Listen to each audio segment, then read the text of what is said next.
Ito po yung bagong anak ng muning namin. Nag-iisa. Yan po.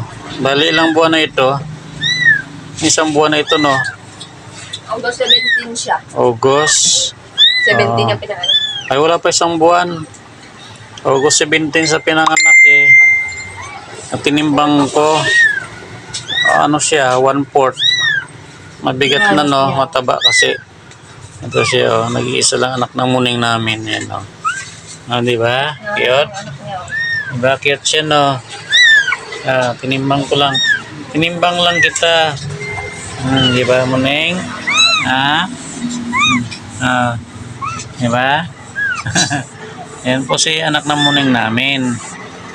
Ayan, oh. Tinimbang ko at maganda pa ang katawan eh. Kaya 1/4 din siya. Wala pang isang buwan. Ito na. Ming! Ayan o, ayan. Ayan ang nanay niya. Hinanap niya kaagad. Ayan na. Ayan na ang nanay niya. Nag-iisa niyang anak. Kaya mabigat, mataba.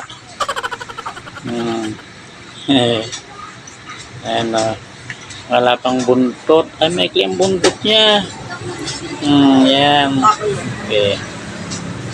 Yan sila dalawa. Oh. Yan, mag-ina. Yan. Yung ina niya na yan, pinulot namin noon. Malaki-laki lang niya sa anak niya. Inalagaan namin. Nampo namin yung pusa na to, yung ina niya. Yun, dito sa amin lumaki ito. Okay. Kaya, kung may nakita kayong hayop, alagaan nyo lang sa bahay nyo. Huwag lang buaya, ha.